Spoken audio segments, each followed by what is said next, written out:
Hi, everyone. This is Devron. This is part two of my series where I show you how I'm going to flip a property in Florida while living here in Japan. Um, we've already been over part one.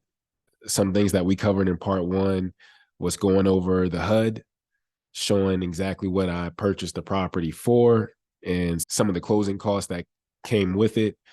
And in this part, which is a pretty good part, I have some stuff that I want to show you. First, I'm going to talk about the me moving out the tenant. So, like I said before in the first part, there a tenant was occupying one of the units, and I already went through the process of moving her out. We're also going to I'm going to show you the walkthrough. So I'm going to walk through the property with you. Um, you're going to see the outside of the property, and you're going to see the inside of the property now that the tenant is moved out. In part one, you were able to see a little bit of the property when the tenant was still living in there. That was when I was basically doing the walkthrough before I purchased the property. I was able to get inside and see my assistant and project manager, Nina. She was able to take videos for me before I bought the property and right after the tenant in one of the units moved out. So we'll go over that. And I will go over the big renovations that I'm doing to the property. I already have those set in motion, so things are being worked out there. So we'll talk about that a little bit as well. So let's get started. Let's talk about the tenant moving out. Like I mentioned in the first part, the property is a duplex. So it's 2 units. Both sides were occupied when I purchased the property. One side had a long-term lease that expires in April of next year, so April 2024. And the other side, the tenant was on a month-to-month lease. So in the state of Florida, when they're on a month-to-month, then you have to give them at least a 30 days notice to move out. So that's exactly what I did. As soon as I closed the property, I reached out to my attorney. My attorney drafted up basically a notice and was able to expedite that and put it on the door of the tenant, letting her know that she needed to move out in 30 days. The tenant she was really, really easy to communicate with. She understood that the property has new ownership and she followed directions. She understood the assignment, and she really got up out of there fairly quickly. There's been some situations where, there's a lot of pushback from the tenants and they drag their feet and a bunch of excuses. But no, she was really good about it. So I'm definitely grateful for that, because it could have definitely went a whole nother way. I've been in some situations where it didn't go well when dealing with the tenant. I'm going to show you basically the notice that I put on her door, so you guys can have an idea of what that looks like. Okay, so here is the notice right here. Like I said, I couldn't put this on the door myself because obviously I'm all the way here in Japan. So I hired an attorney to get it done immediately. Literally it went on her doorstep the very next day. So you can see it was drafted up in October 25th. And so literally the next day she got it on her door. I paid for an expedited service so I can get it done, because the goal is to flip the property. So you want to get everything done as soon as possible, especially because there's a tenant inside. You want to get them moved out so you can do your renovations and get the property listed. So time is money. So you can kind of see here, notice of termination of month-to-month tenancy. It's a really straightforward document. You can see he's saying that he represents me, which is 5712 Mail Street LLC, and just basically giving her notice to move out. This notice is being served upon you not less than 30 days prior to the end of the applicable rental period. It's required by law. If you fail to vacate the premises by November 30th, I have been instructed to commence eviction proceedings and sue you for attorney's fees and cost. And I don't want it to get to that point. As long as she communicates and she cooperates, like, I'm not trying to sue nobody. But Thankfully, she communicated very well and she moved out. And because of that, I'm going to give her her deposit. So you might be wondering, how did you know that this tenant was month to month? Or how do you know how much of a deposit you're supposed to give back to her? So before you close on a property that is tenant occupied, whether it be a single family or multifamily, the seller is supposed to give you what is called an estoppel letter. And that estoppel letter basically tells you the terms that are on the lease between the seller and the current tenant that's in place. And so the seller needed to give me that before we closed. So I knew like what the lease term was, what the deposit was, how much the rent was. So that way, when I take over the property, there are no issues. There's no miscommunication. Like the tenant can't say, oh, like I've been paying this much in rent or I put down this much of a deposit. When it's like, no, there's an estoppel letter here that says this is how much you're getting paid. This is your deposit. And yeah, it just makes it makes sure there's no issues, basically. And it's signed by the tenant as well. So the tenant is signing the estoppel letter, basically saying this stuff is true. I pay this much in rent on this date every month. This is my deposit. So I'll show you what that looks like right now. All right. So here is the lease. So this is the lease. This is for the unit 2. So this is the tenant with the basically the long-term lease that expires in April of 2024. So here, you can see it here. The expiration is April 2024. They pay $1,100 a month. And like I mentioned before, in the first part, the rents are severely under market value. So this tenant is paying $1,100. The rents in that area are going between $1,900 and $2,300 a month for a 2-bed, 1-bath unit for about between 800 and 900 square feet. So the seller, she didn't really know the market value in rents.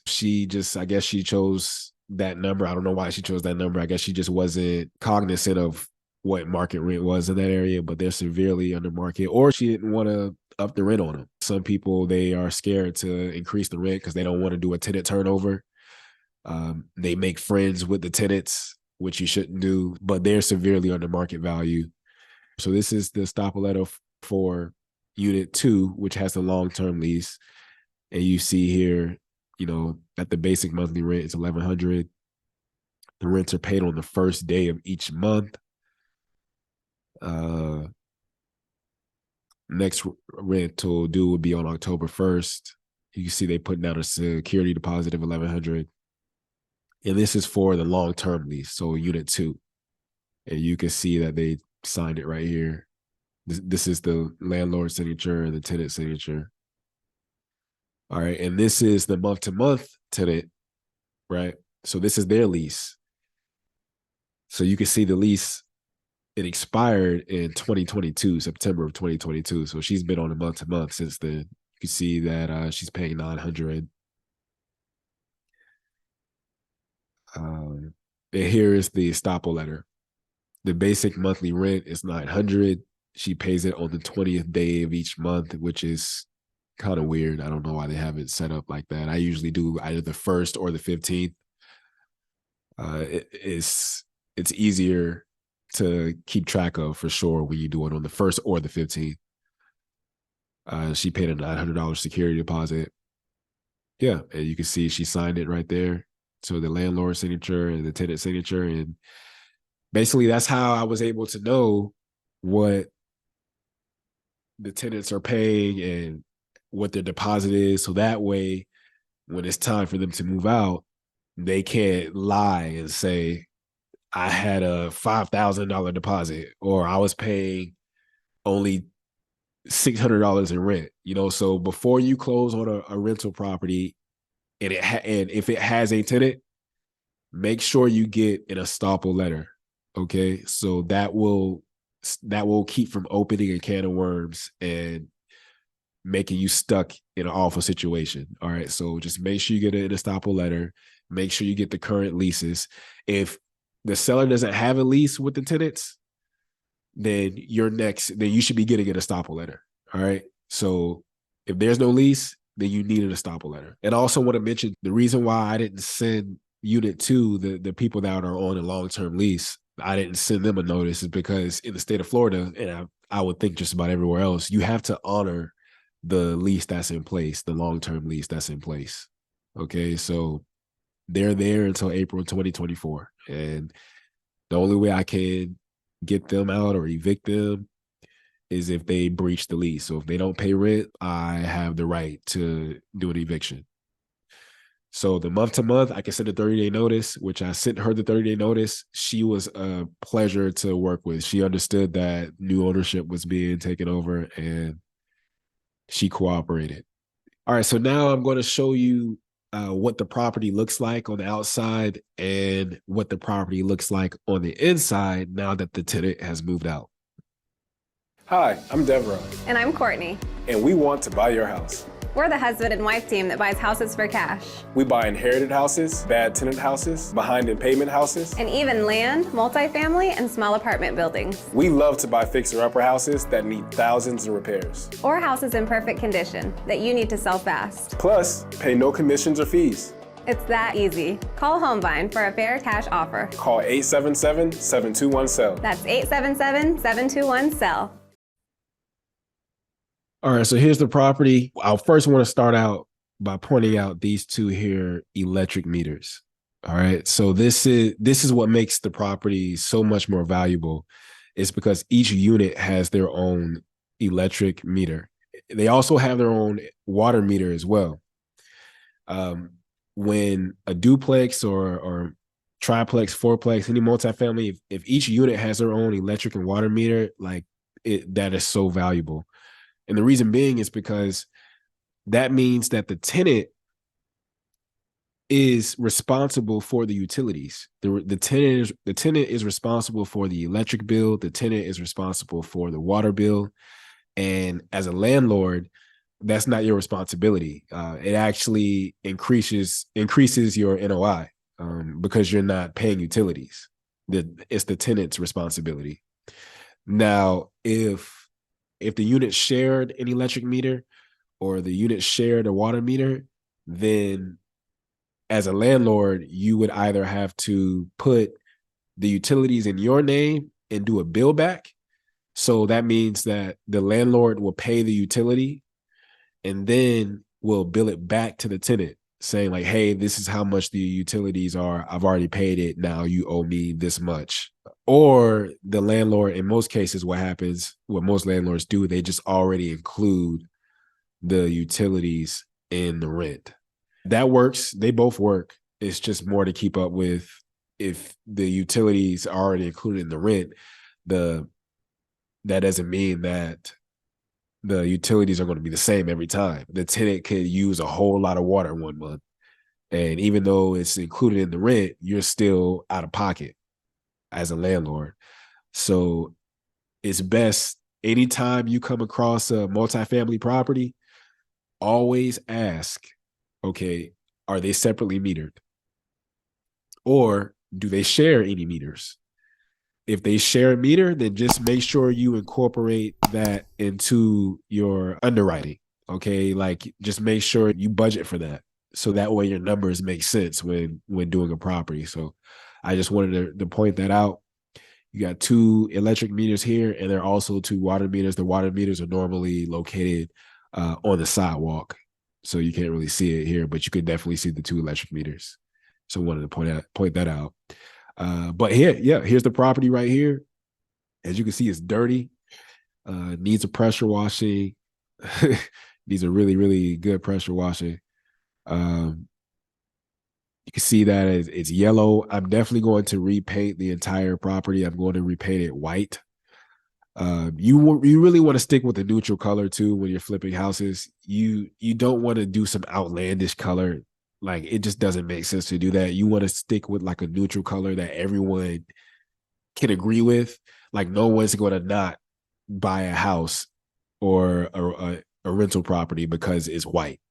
White looks good on everything, basically. It matches everything. It's modern looking. And you can see right here, this one's white. It looks pretty good. So yeah, so we are going to repaint the outside. We're going to paint it white. You can see that the house needs windows. So I already put in an order for new windows. It's supposed to be coming in today, actually. So getting brand new hurricane impact windows put in. You can see that there's wall units are the AC units that you put in the wall or in the window. It doesn't have central AC. Uh, However, I am also installing central AC. The long-term tenant that's in unit 2, she is thrilled about that. You can see this lot here is pretty big as well. So it's a shared yard between the two units. So it's good for entertainment, some bouncy house for the kids. I mentioned me installing central AC, so the guys already started. These are some of the tools here that's needed for the central AC. So getting that installed. The windows need to be replaced. Like I said, put new windows in. You see the kids got their bikes out here and everything like that. And you can see here the wall units again, windows need to be replaced.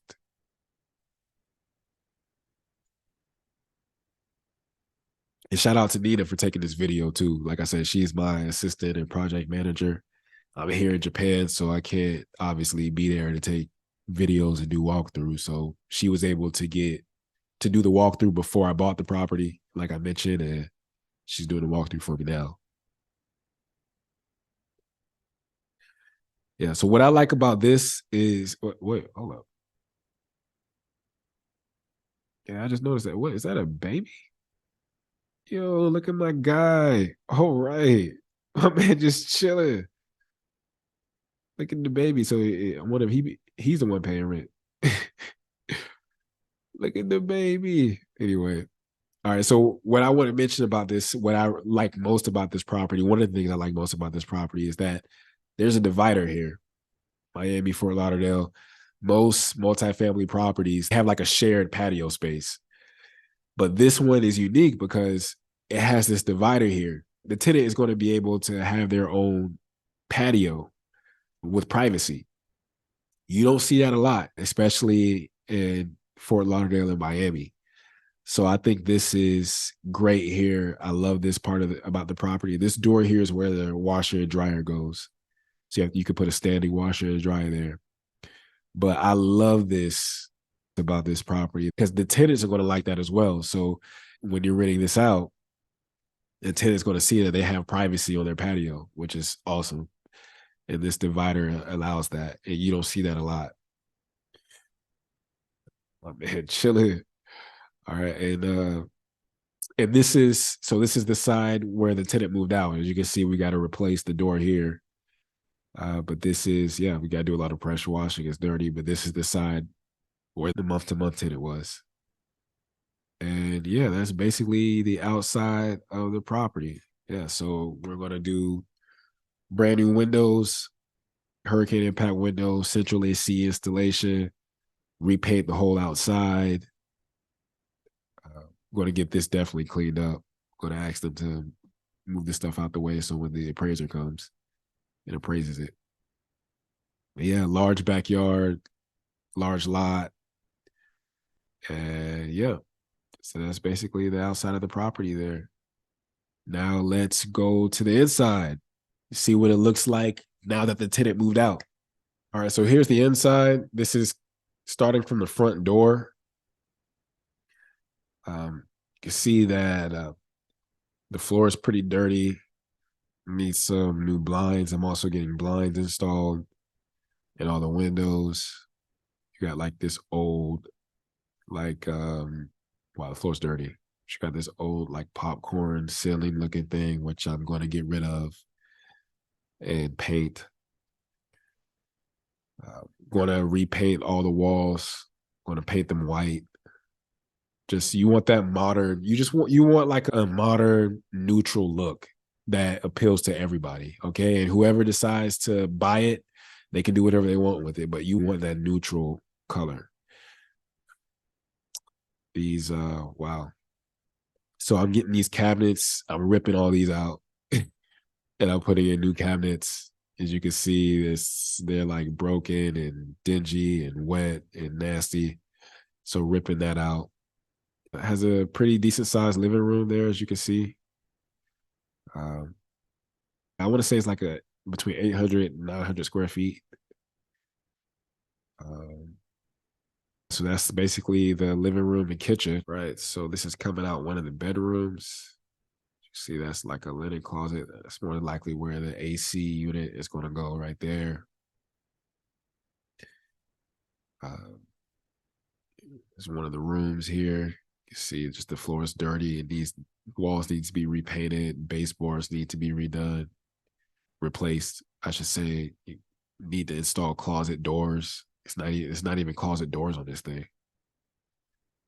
They got like a I don't even know what you call this, but yeah, I'm gonna put closet doors on there. All right, so this is exiting the room here, going in the hallway. You see a small hallway, not a large hallway. Then you got the bathroom. The bathroom is not bad. The bathroom is actually pretty decent. Probably just need to just clean it up, deep clean it. I remember my contractor was saying these things up here were loose. Uh, so we need to replace these. And yeah, it's not much I have to do to the bathroom. They didn't completely destroy it, so that's pretty good. All right, and here is the other bedroom. Like I said, it's two beds, one bath. And so you can see here the door, got to replace the door. It looks like somebody punched a hole through it and then they tried to cover it up. Did a horrible job, but replace the door, repaint, new blinds, floors. Floors need to be cleaned, baseboards. The closet door needs to be replaced, or you might just be able to paint it. We'll see. But this door for sure has to be replaced. Yeah, this wow, that needs to be definitely replaced. Yeah, inside of the closet there, decent closet, and that's basically the inside of the unit with the tenant all moved out. So right now that I have the tenant moved out, now the goal is to get the property renovated. Like I said in the first part, our goal is to flip the property. So we're going to do everything we can to make sure that we can get a retail buyer. And that includes putting on a brand new roof. So I have uh, things going in motion for that, having the permit already submitted to the city. And we're going to put on a new roof. That way, the retail buyer will see that the roof was done with the permit. And that way, when they take it to the insurance company, they can see that, hey, like this roof is brand new, it's permitted. The inspector's going to come out and see that it's brand new. So we're going to put on the roof. Hurricane impact windows, I'm getting those installed. Brand new central AC. We have all that stuff going in motion. The tenant moved out a lot earlier than we expected, which is great. She moved out like a week or a week and a half earlier. She moved out November 19th, and she was supposed to be out November 30th. So, like I said, that helped a whole lot. I am aware that the market is slowing down. So that's something I definitely have to take into consideration. I would be a fool if I just pretend like nothing is happening in the market. Miami and Fort Lauderdale are very, very hard markets, but interest rates are rising, and I am aware of that. They've been rising and they keep rising. We'll see what's going to happen once I list the property. The goal is still to flip the property, but if for whatever reason we aren't able to sell it for the price I would like, then our other option is going to be to keep it as a rental, and we'll do a cash out refinance. We'll burr it, as most people know. It is what it is. That's a part of the game. So we'll see what happens. That's why you buy at discounts for purposes like these. You don't buy at market value, and you make sure that you do your comps. You do your best case scenario and you do your worst case scenario. I'm excited to see what's going to happen. I'm excited to get all these renovations done. and for the property to go on the market. So I definitely keep you guys updated. Wait for part 3 of me flipping a house in Florida while living here in Japan. And I'll see you next time.